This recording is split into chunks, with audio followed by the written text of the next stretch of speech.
got the quarterback of the Kansas State Wildcats, Big 12 champion Will Howard.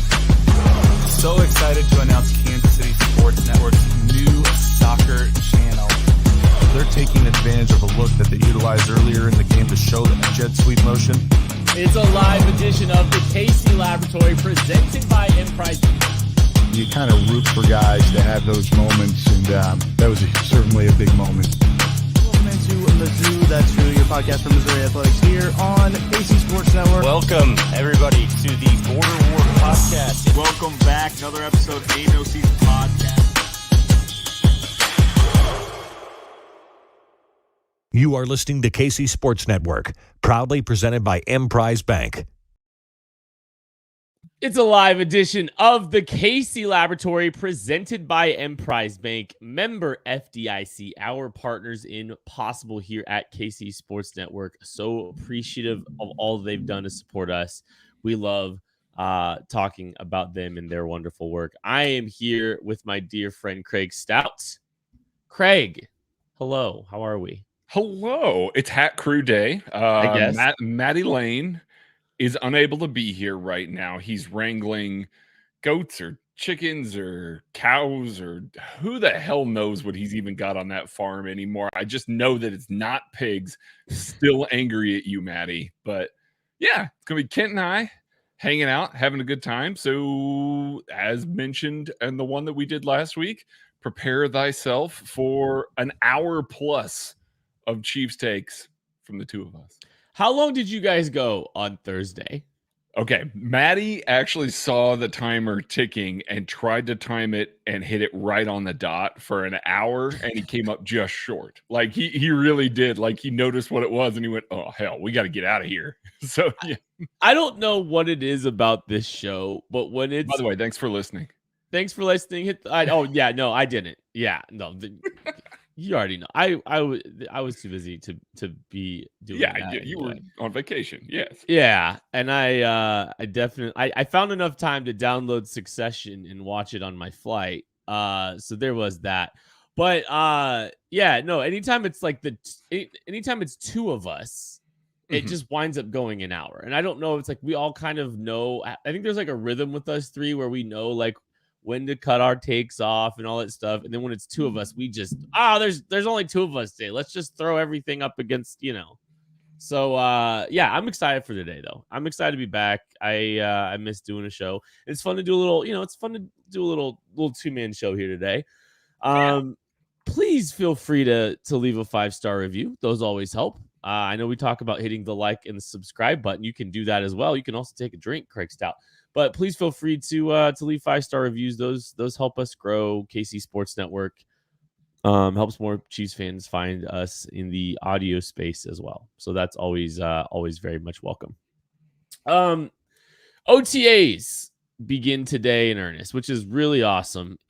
There's going to be so many little things to be overreacting to be paying attention to, and we are going to overanalyze every single one of those things. We're going to talk about some of the things we want to pay attention to as these OTAs kind of get going, and some of the, context clues you might be able to pull out of OTAs, because there's not going to be like a ton of different things that you're going to be able to just overreact to too much. But there's definitely going to be some things and some moments that are going to perk your ears up. I mean, you think about, when did didn't Creed Humphrey kind of start getting some look with the ones during OTAs, if I remember correctly? I think maybe he was sorted in just a little bit here and there, but I don't think he was like the full-time starter. Yes, I would agree. I think he did start getting a few looks with the ones. You got to start paying attention just to, just whatever little nuggets you can possibly get and some of the things that might wind up leaking out of here.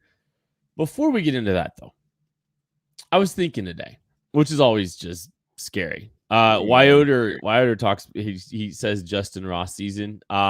We actually might. This might be a good forum for us to talk a little bit about Justin Ross, if we're being honest. We don't spend as much time as other people do on Justin Ross. But I was thinking today.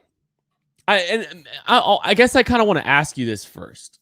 Did you have when I was looking at this last season, right? The Chiefs messed around and won a Super Bowl, and we kind of joke about it messing around and winning the Super Bowl, because I don't want to say my expectations for last season were lower than they've been.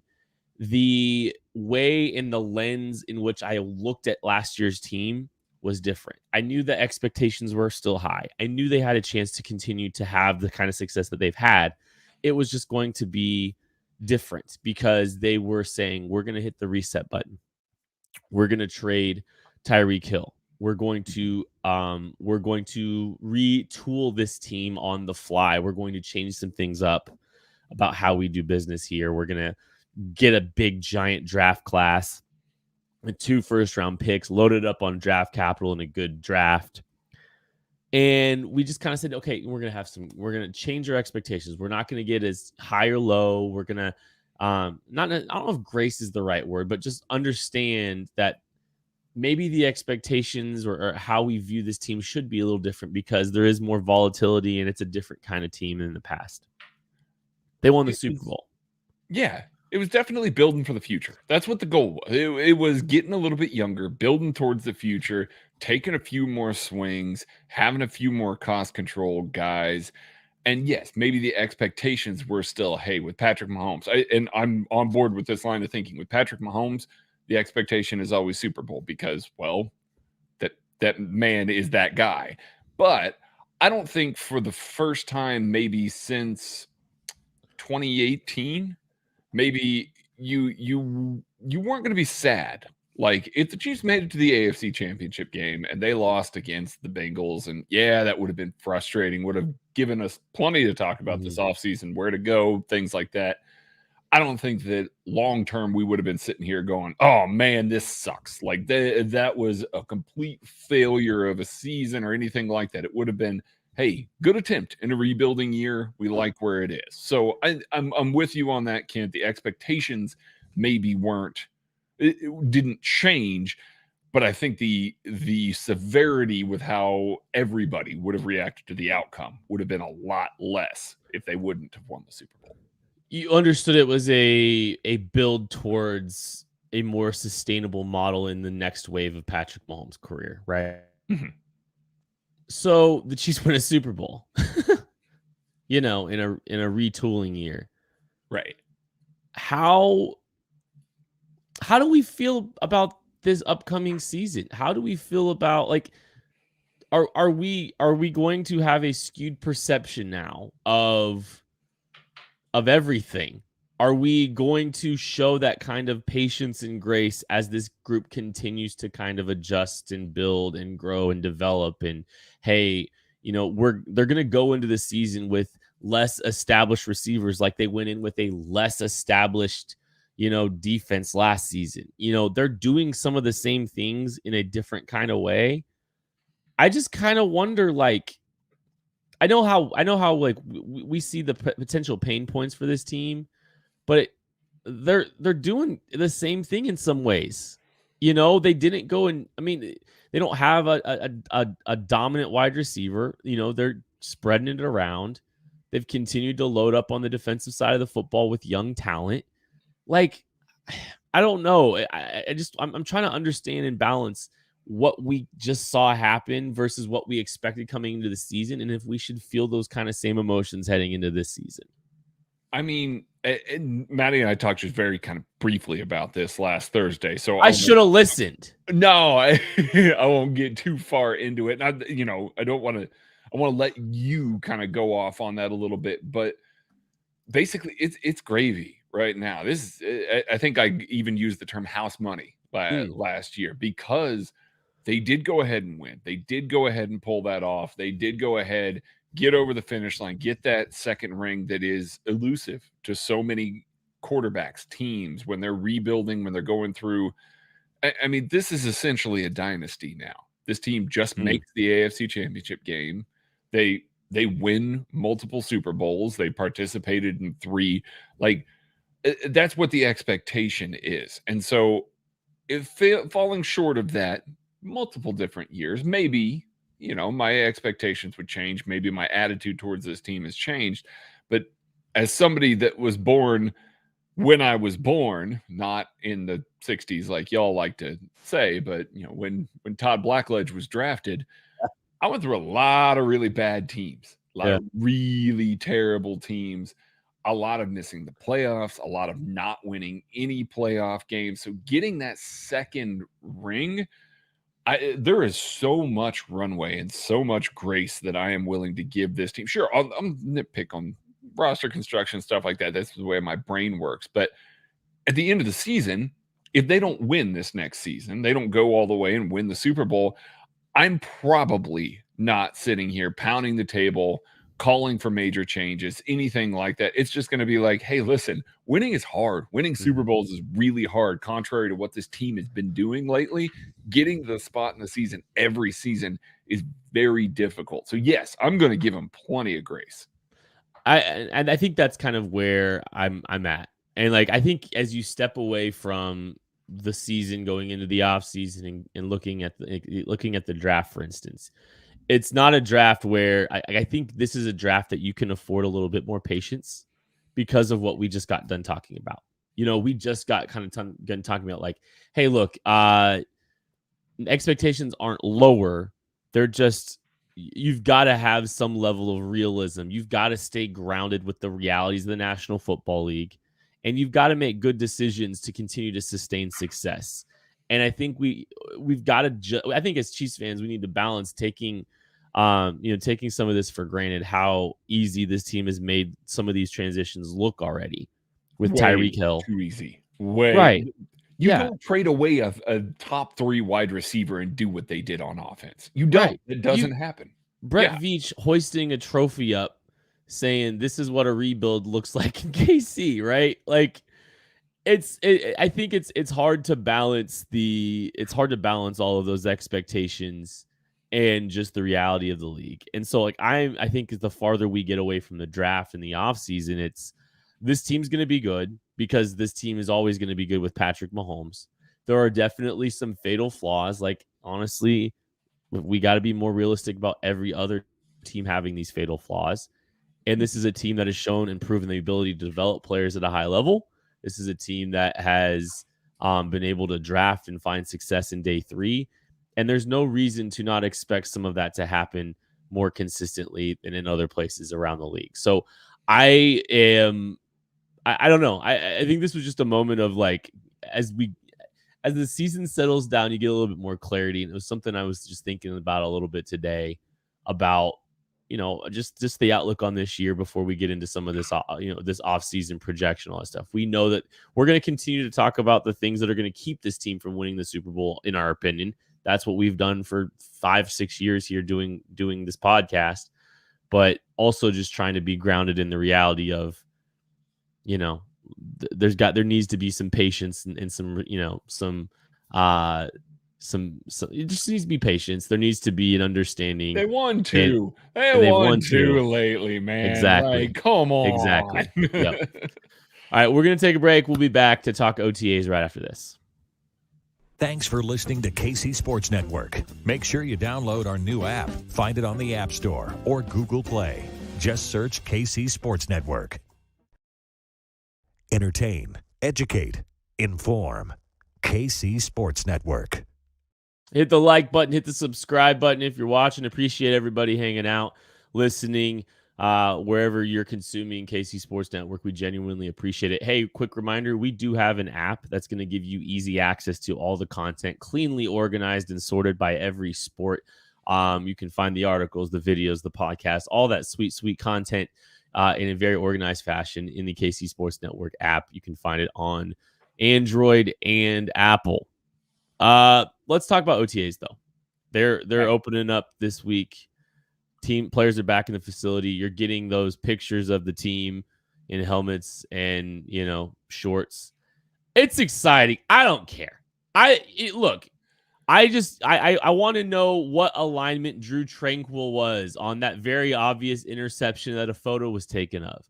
I think it was Blaine Gabbert. Just context cluing. I think it might have been Blaine Gabbert, or was it Shane Bush? Does Shane Bush still have the armband?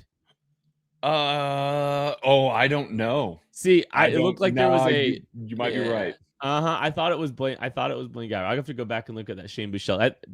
But there's still storylines that I'm paying attention to about for the OTAs. and I will start with this one because this is a perfect time. We're talking about OTAs. We're talking about kind of just like the gassed up, not a ton of reason to be excited because we don't have a ton of visibility on OTAs. We don't spend very much time on this show talking about Justin Ross. Mm-hmm. But the team has never been shy of like gassing up Justin Ross the last couple of years. And we had a 3rd round grade on Justin Ross based on his last tape in college football. And if not the freshman tape. The freshman tape. Yeah. I'm just so curious to see if the ascent of Justin Ross is real. I'm curious to see if this team continues to go out of their way to, kind of promote this kid, because the talent has never been the question. It's been health. He missed the entirety of his first season in Kansas City. This is still a young kid. This is still an uber talented kid. This is a kid that can play that X receiver spot for you. It's worth seeing how much gas Justin Ross gets during the offseason, because that could get me really excited for training camp if they continue. Oh, especially when you throw the gas that they put on the fire, also on the fire from last season. The Chiefs social team, which again is a separate being from the Chiefs coaching staff, front office, whatever, it is what it is. Still some barriers of there are. Yes. Yeah. You listen to BJ talk about it sometime. Not that he was working directly on the social team, but he worked with a lot of those people. He can tell you, sometimes there is hey, don't talk about that guy. We're trying to stash him somewhere. Please do not blow that man up for any reason. So, I mean, you see those sorts of things. However, the Justin Ross love last year was massive. Like, it was constant that they were putting all of his highlights out there. They were having Travis Kelce, Patrick Mahomes, kind of lump praise upon him at about every turn. It wasn't what we've come to know as kind of those guys that are camp superstars that then maybe fade a little bit and don't get to do some of the things that, we hope that they do when it comes time for the regular season. Justin Ross was different. And the only reason we weren't talking about Justin Ross last season is, once again, health. Had a foot injury, decided to go ahead and get it cleaned up, was put on IR before the season, which meant that he could not return during the season. They said, okay, we are redshirting you. That is definitely something we're going to do. A young player with all kinds of talent that doesn't need to go through the rigors of an entire season and have to be in practice every day, have to be taking hits every day, even as a practice squatter or whatever it was that they were going to do with him. That was going to potentially set him back from a health standpoint. The Chiefs very obviously said, let's fix this foot. You rest. You get healthy. We have longer term plans for you. If you can come back with a force this next year and come into the team, there is a spot for Justin Ross on this roster. I know we talk a lot about how the bottom of the roster, those are special teamers for wide receivers and things like that. Justin Ross, not going to be a big special teams guy. So going to win this spot based on his wide receiver play alone. There's not a whole bunch of obstacles in his way right now for him to make the team if he shows up healthy and performs at the level that he was performing in OTAs and everything last year. If he shows up, you start seeing them kind of really take him to the sky with all the social media coverage and everything like that. You can realistically start getting hyped about this guy, because they don't do it 2 years in a row. It has to happen that they have expectations if they are doing it 2 years in a row. So I don't see that there's a way around it. If Justin Ross is catching that kind of heat again, then I think that there's something real there. And not that these guys are going to play position for position matches, but the answer for, well, Justin Ross probably isn't playing special teams is Justin Watson playing more special teams. Sure. Like he's a guy that has before. So I think from a roster construction, you can make Justin Ross make a ton of sense. But 6'4", 210 pounds, still only 23 years old, can play that X position for you, has a year under his belt here in Kansas City. I mean, he's a guy that can kind of help change the landscape. They don't have that guy, really. I know Rashee Rice is a bigger guy, and he's going to probably play some X. But rookie though, it's a rookie though. Give him runway. Yeah. And I think Rashee Rice has a little bit more position flex than Justin Ross does. So like I think you can move him inside a little bit. I think you can do a lot of different things, with Rashee Rice to find opportunities for him to get in on the mix. So I'm just paying attention to Justin Ross. I think there's I'm not paying attention to John Ross. Did you? No, I'm sorry. It's Corey Coleman, season 2.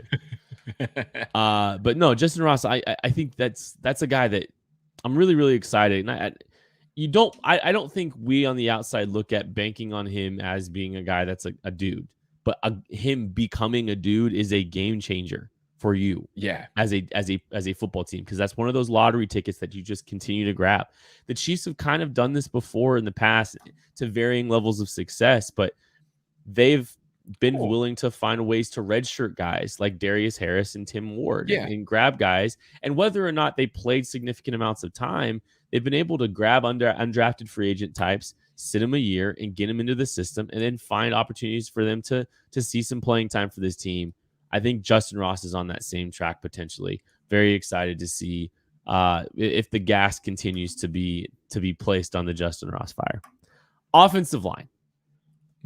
I think offensive line is probably going to be the one that people are going to pay attention to. And I think we are going to have a exhaustive summer of people either clamoring for a young Wanye Morris to get involved into the mix, to shake up the Donovan Smith, or people are going to be freaking out about the Donovan Smith situation at the left tackle position. I think that's probably going to be one of those storylines that we're going to get really annoyed with all summer, unless whether or not things change at all. I think we're going to get it's going to be exhaustive. So I think the rotation along the offensive line, if it changes in any way, shape, or form, specifically, I think the one to watch, I don't think it's Lucas Niang. We've talked about, I think me and Tucker, when we were talking about it in 21 questions, I don't think what is happening along the Chiefs offensive line is about Wanye. I think it's about Lucas Niang and a lack of confidence in Lucas Niang. I'll say it. I don't think there's confidence in Lucas Niang. If Wanye Morris emerges at some point during OTAs as starting to get some opportunities with the ones, that is 100% worth paying attention to, because I think he's the guy that can kind of change the order of that tackle position, that tackle situation. I don't think it's going to be Lucas Niang. I think it's Wanye Morris, and whether or not he can kind of jump and kind of create some chaos within the mix at the tackle position. I do think Lucas Niang, and I don't want to discount, I understand exactly what you're saying. I don't want to discount him as a potential piece on this offensive line. I think if Lucas Niang is lining up right tackle to start, that's not necessarily a woe is me, things are terrible, blah, blah, blah, blah, blah. No, it's not the case. I can see a scenario, and again, we've talked plenty about where is Donovan Smith going to play, where's Juwan Taylor going to play. We'll get into all of that throughout as we get more information. But let's say those two guys are on the left side, giving Lucas Niang those first team reps with Andy Heck, who, Lucas Niang knows what he's doing in an Andy Heck system. This is not a guy that he's having to learn how to do anything new to play for Andy Heck on this offensive line. Conversely, Wanye Morris does. There's a lot of stuff that he's going to have to pick up and adapt to in order to get that playing time. So if you see Wanye Morris getting those repetitions early as like a 1 or even a 2 at that right tackle position, I think that speaks very highly about what he's been able to grasp already. Because yes, they're not putting pads on, they're not hitting each other, they're not really striking or anything like that. That doesn't mean they're not working drills. They're working a lot of footwork drills. That, spoiler alert, the series is coming out this week, starting tomorrow on KCSN Daily. If you are listening live right now, or if you're listening to this on the Tuesday that it drops, go to the KCSN Substack. That's KCSN Daily. We're talking Andy Heck. We are talking about techniques. We are talking about how he likes players to play. There is so much work that gets done in OTAs from a drill perspective. He is definitely a guy that subscribes to, we drill exactly the way that we play. When he pulls guys off the field, when they come off after, a third down or something like that, what happens? He goes to guys and he says, okay, you did this. Why did you do that? What drill did that come down to? He wants to build that muscle memory. That starts in OTAs. So if he's picking it up and he is doing a lot of this stuff immediately, then that is very positive for Wanya Morris, because it means that Andy Heck likes what he's seeing so far. He has not had any problem playing a young player early in this. Look at Creed Humphrey, look at Trey Smith. Those guys got to play early. He is very comfortable with those guys if they can execute the ask. So if he's picking it up early in OTAs, that is an extremely positive sign for his outlook going forward. All right, we're going to take a break. We'll be back with more OTA storylines right after this. Thanks for listening to KC Sports Network. Make sure you download our new app. Find it on the App Store or Google Play. Just search KC Sports Network. Entertain, educate, inform. KC Sports Network. Please feel free to hit the like button. Please feel free to hit the subscribe button. Appreciate everybody that is supporting KC Sports Network with your listens, your watches, your likes, your subscribes, your comments, your 5-star reviews. All that is beneficial to us here at KC Sports Network. So OTAs are worth paying attention to for a lot of reasons. And we're going to roll our eyes and all that stuff. But here's where I think you start perking your ears a little bit. We talk about gassing some of these players up. There are well-connected people throughout the national landscape and media that have been unafraid to hype up players that the Chiefs get their hands on early in the summer and realize, oh, he's a dude. Oh, he might help this team more than you realize. Isaiah Pacheco was starting to get some gas this time of year during the OTAs. I think Justin Ross was getting some of that national love too as someone to pay attention to. Mm-hmm. I'm just saying, you might turn Louis Riddick's notifications on. I think it's worth paying attention to if there's young guys getting buzz. And I think there's some candidates both, I think there's candidates like in the rookie class. I think there's some candidates in the undrafted free agency class that you could kind of see like, hey, and I think a lot of it comes with some of these day 3 guys. Like, hey, they're going to have expectations for a Felix Anudike-Uzomah and a Rashee Rice. But we're going to get a tweet sometime, potentially, from Louis Riddick that's going to say, hey, watch out for Deneric Prince, that undrafted free agent running back out of Tulsa. He's going to turn some heads. Like, you're going to see a tweet like that, and it might actually be about Deneric Prince. Like, I think that's the clubhouse leader, but you're going to get a few guys like that you're going to start seeing some buzz, and it's worth paying attention to because it's happened in the past. Like, it's been noteworthy players in the past that some of this sizzle has hit from. Yeah. We can ask super awesome executive producer Jordan Foote how he feels about Isaiah Pacheco hype last offseason. He loved it. It was his favorite thing that happened. Yeah. Jordan, yeah, I'm sure he hated it, but how did it go? Yeah, it went pretty well. Now, I think that we'll see a lot of that for some of this. It's going to be a little tougher because I do think there are some fairly defined roles already on this team. So finding guys that hype is going to come from is going to have to come from high IQ, picking things up quickly, like we mentioned with Wanya Morris. My guy, if I'm really targeting, we saw maybe a little bit of it today, is Drew Tranquill. Like, I could see Louis Riddick being like, hey, listen, this team loves Drew Tranquill. They love what he's bringing to the building. They love the IQ, the intensity, the coverage skills, all of that stuff. There's a little bit of Drew Tranquill hype already. Like, this Chief social team's been pushing him a little bit, and it's not just because he's wearing an elite number. Seriously, love a 20 for a linebacker. That's fantastic. So I do think that he's one of the guys that I'm really looking at a little bit that we'll know early.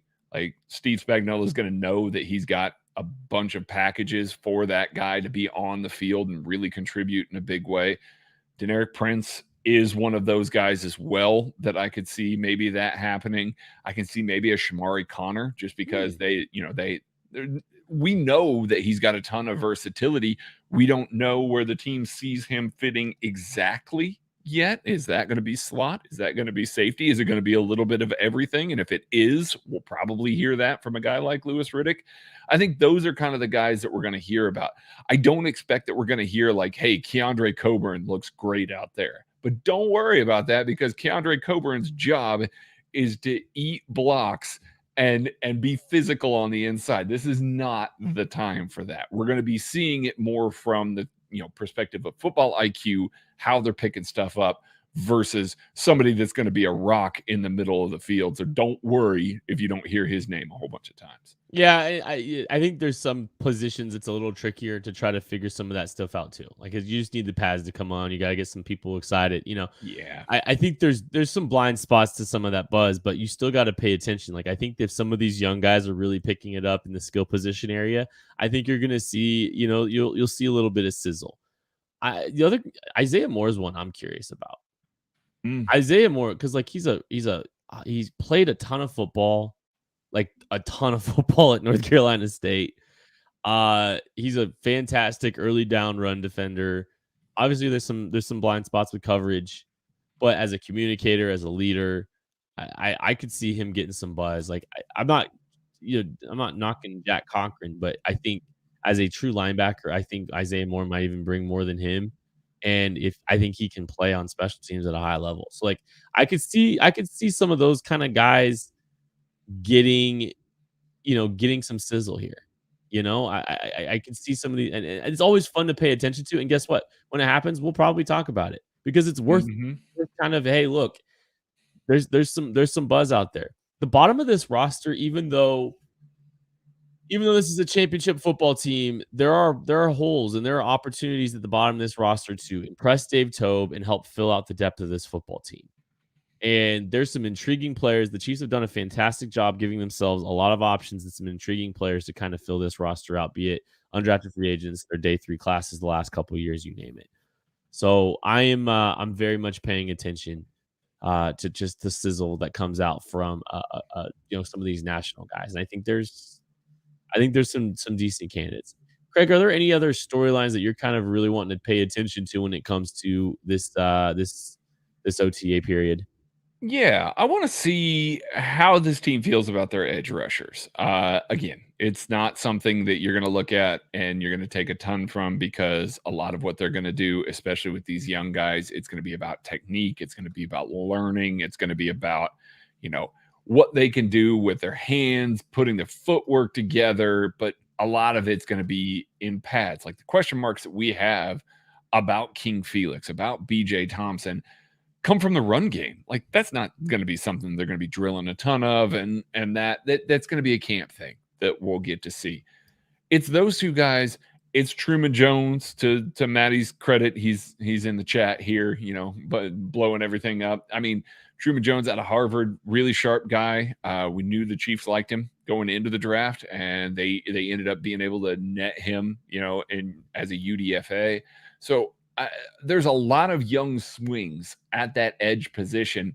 How comfortable do they feel coming out of OTAs? Are we going to get a couple days in and we're going to see a veteran added, which I mean, we're fine with a Frank Clark, a Carlos Dunlap. That makes some sense with this roster and how young it is, having an old guy in the room to kind of show him the ropes and teach him like we've seen over the past several years makes a ton of sense.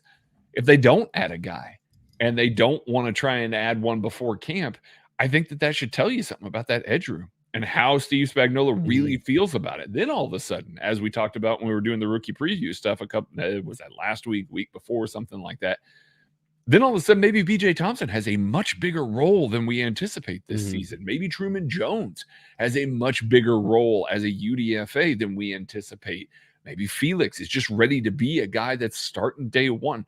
We'll see a lot of tells with this because yes, they're just practicing drills. Yes, they're going through some of that.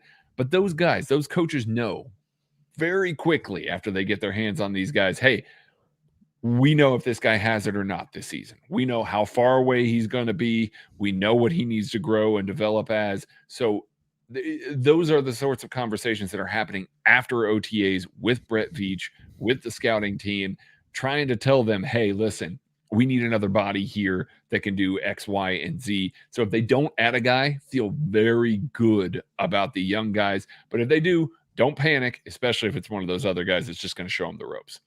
Yeah, I can't remember if I mentioned this on the lab or on 21 Questions, but like their decisions can be made about June 1 cuts for some teams based on what they're seeing with their roster, with their young guys that are in the mix.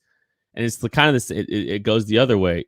Teams can make it, like you said, teams can make a decision about maybe signing a Frank Clark or maybe not signing a Frank Clark because of what they're seeing from their young, edge rushers, for instance. So if they don't bring back Frank Clark, that means what BJ Thompson's putting some weight on. He's paying it, he's holding on, there's all kinds of potential reasons that, if Frank Clark doesn't get signed in the near future, or maybe Frank Clark's just chilling, who knows? Like, but if they don't sign him before the season, I'm going to be attentive to that because, that means that they really like what they have in that defensive end group. I really like the swings that they have. And it's going to be interesting to see, Joe Cullen get his hands on some of these guys. Felix Anudike-Uzomah, Truman Jones, BJ Thompson. That's a fun group of guys for Joe Cullen to get his hands on. Yeah, I can't wait to see that. Man. I know. I really want to get out to camp early this season. I want to be out there a couple of times just to see Joe Cullen working with those guys this season. Like, listen, it was fun watching Clark work with Karlaftis last year and Joe Cullen as well. Don't mean to discredit what Joe Cullen does in those drills as well, but it's really fun to watch those guys. If they don't have that veteran guy, I want to see how Joe Cullen is bringing along these three young players that I feel really good about. And Coburn, BJ Thompson and Felix Anudike-Uzomah. And I mean, we'll throw Truman Jones in the mix there. Like that's 4 good swings at that defensive line room that I think could make a big impact quickly if that we see what Joe Cullen's done with these guys in the past. I'm genuinely excited for OTAs. I can't wait to overanalyze every single photo gallery that we get every single day from all these practices. Just always paying attention to whatever context clues that we can find out from the outside, because there definitely are going to be a few that are valid. And so it's worth paying attention to see who's talking about who and who's getting the attention, who's getting the love, who's getting the sizzle. It's going to be fun. I do want to bring this up. Zach Tuttle asked a very good question in the chat here. It says, there was a lot of issues with special teams the whole year. What's the feeling with continuing with Tube? Listen, this is where we're going to see a lot of that. This is where you're going to see them drilling a lot of OTAs and figuring out who's going to contribute from a special teams perspective, because that's going to build out that bottom of the roster. So all these guys that we're talking about have to contribute on special teams. They took some swings on some guys that are better special teams players than I think they did last year. And they made a concerted effort last year to try and get younger, cheaper, more cost controlled and things like that. It clearly affected the special teams reps. I really, truly, and honestly believe that. I think that it will be better this year. And I think it will be a pretty stark uptick for him, because he will have a couple of aces there. I mean, hey, I just mentioned Drew Tranquil as a special teams or as a linebacker guy that they'll love. They're going to love him on special teams as well. Shamar Connor as well. Nick Jones as well if he makes the roster. Like, those are 3 guys that I think I'm more confident in their special teams contributions than a lot of the guys that the Chiefs added last year, in March, April timeframe there. So I think that he's got a better group of players to work with that are going to contribute in other ways, not just special teams. But I think the special teams unit's going to be a lot better. And OTAs is going to be a time when they build all of that out and they figure all of that out, because those guys don't click with Tobe. Like, if a Nick Jones doesn't, not saying that that's a rumor or anything we've heard, but if a Nick Jones doesn't, then all of a sudden that's a problem. Like, then he's looking at the outside looking in. Maybe they add another corner, as a vet there. But I'm good with Tobe. I'm good with him sticking around. I'm willing to chalk last year up to a transitional period and special teams kind of being ignored a little bit in favor of trying to rectify some of the other positions on the roster. I have one quick special teams thought. But Craig, what was the first year you remembered being a Chiefs fan? Probably 1986, 7, 8, somewhere like that. Wow, it was before I was born. So you've been a Chiefs fan for 36 years. Oh, yeah. And in 2013, the Chiefs hired a special teamer. What's his name? A special teams coach. What's his name? Oh, Dave Tobe. Tobe. Got it. I know. I said tube to start, but listen, I corrected myself. Listen, when I said it the second, third, fourth time, I know you emphasized it, but I did. Hey, I don't understand how this keeps happening. Because it just you don't pull up and call Steve Spagnuolo ever, but you just went straight to I think it was because you were reading it. Like, we make fun of me for being a teleprompter reader. You might be a teleprompter reader. No, I'm a super teleprompter reader when it comes to names there. I'm going to sound out every vowel possible, which is why names like Tano Passino is so much easier because it's just been drilled into my head because it was not one that I could just sit and look at. Tabe. All right, real quick. Just about the special teams. Yeah. I don't think the special teams was as good as it's been in recent memory. But I think I don't know if I want to completely blow the special teams. Like they had some return game problems as far as guys catching the football. Like that was the biggest problem I think for the special teams last year. They had some missed field goals. They had some, the punting was largely pretty good. All that to say, I don't know. I think the totality of the special teams issues, yes, from a DVA perspective, they were more in the middle of the pack when it came to special teams. But I don't think it was like some grave issue that they were dealing with where it's just, they're giving up big explosive plays in the return game left and right and stuff like that. So I think it just wasn't as crisp. It wasn't as refined as it was. Which is understandable. Yeah, it was mental mistakes. It was things like that. Because it was guys that weren't significant special teams contributors that were being thrust into that role a little bit more, and you kind of saw it. So yeah, I'm willing to give it another year. You want to tell me that they don't look crisp again this year? Maybe it's time to start having a conversation. But at the moment, I'm not willing to get too up in arms about Dave Tobe and his special teams. I just want to thank everybody that has been listening, everybody that's been watching on YouTube. This is the KC Laboratory. Thank you so much. We'll catch you later.